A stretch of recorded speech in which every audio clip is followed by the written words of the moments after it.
एक बार की बात है, एक प्रसिद्ध कलाकार तीन बहुत सुंदर गुड़िया लेकर बादशाह अकबर के दरबार में आया। ये तीनों गुड़िया बिल्कुल एक जैसी थीं। उनकी आकृति, रंग, आकार और बनावट में इतना अधिक मेल था कि उन्हें अलग अलग पहचानना लगभग असंभव था। बादशाह अकबर ने जब उन गुड़ियों को देखा तो वे बहुत प्रसन्न हुए। उन्होंने कहा, वाह, यह गुड़िया तो सचमुच अद्भुत हैं। कलाकार, इन्हें मुझे बेच दो, मैं तुम्हें इनकी अच्छी कीमत दूंगा। कलाकार ने विनम्रता से उत्तर दिया, जहांपना, यह गुड़िया बेचने के लिए नहीं है, लेकिन यदि आपके दरबार में कोई यह बता सके कि इन तीनों में सबसे अच्छी गुड़िया कौन सी है, तो मैं इन्हें उपहार स्वरूप आपको भेंट कर दूंगा। यह सुनकर दरबार में हलचल मच गई। यह एक अजीब पहेली थी।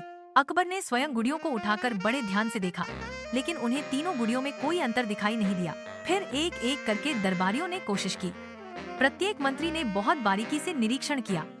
किसी ने उनके कपड़े देखे, किसी ने उनके चेहरे को गौर से देखा, किसी ने उनके हाथ, पैर और आकार को टटोला, लेकिन कोई भी यह न बता सका कि कौन सी गुड़िया सबसे अच्छी है। सब असफल रहे।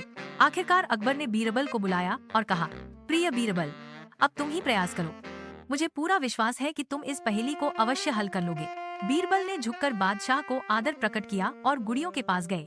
उन्होंने एक एक करके तीनों गुड़ियों को अपने हाथ में उठाया और बड़ी गहराई से उनका निरीक्षण करने लगे। सारा दरबार उत्सुकता से देख रहा था कि अब बीरबल क्या करेंगे। बीरबल ने पहली गुड़िया को लिया और उसके कान में हल्की सी फूंक मारी। सभी लोग आश्चर्यचकित रह गए जब हवा उस गुड़िया के दूसरे कान से बाहर निकल आई। बीरबल ने धीरे से मुस्कुराया और पहली गुड़िया को रख दिया। अब उन्होंने दूसरी गुड़िया को उठाया और उसके कान में फूंक मारी। इस बार हवा उसके मुंह से बाहर निकल आई। दरबारियों की उत्सुकता और बढ़ गई। अंत में बीरबल ने तीसरी गुड़िया को हाथ में उठाया। उन्होंने उसके कान में फूंक मारी, लेकिन इस बार हवा कहीं से भी बाहर नहीं आई। गुड़िया शांत रही। बीरबल ने बादशाह की ओर देखा और बोले, जहांपनाह, यह तीसरी गुड़िया ही सबसे अच्छी है। अकबर हैरान हो गए। उन्होंने पूछा, बीरबल, तुमने यह कैसे जान लिया? हमें विस्तार से समझाओ।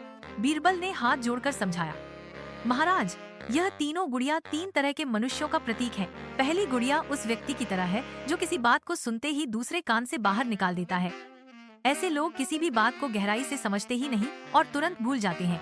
दूसरी गुड़िया उस व्यक्ति का प्रतीक है जो कुछ भी सुनता है तुरंत मुंह से दूसरों को बता देता है। ऐसे लोग कभी भी रहस्य को अपने तक नहीं रख सकते, इन पर विश्वास नहीं किया जा सकता। लेकिन तीसरी गुड़िया उस व्यक्ति का प्रतीक है जो कुछ सुनता है और उसे अपने मन में सुरक्षित रखता है। वह कभी भी उस बात को इधर उधर नहीं करता। ऐसे व्यक्ति पर ही रहस्य और विश्वास की बातें की जा सकती हैं। यही व्यक्ति सबसे श्रेष्ठ है। बीरबल की यह व्याख्या सुनकर पूरा दरबार तालियों की गड़गड़ाहट से गूंज उठा। कलाकार बीरबल के ज्ञान और बुद्धिमानी से बहुत प्रभावित हुआ।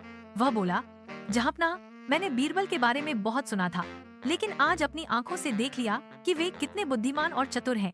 ये तीनों गुड़िया अब आपकी हैं। बादशाह अकबर प्रसन्न हो उठे और गर्व से बोले, मुझे सचमुच बीरबल पर बहुत गर्व है। वह मेरे दरबार की सबसे बड़ी शान है।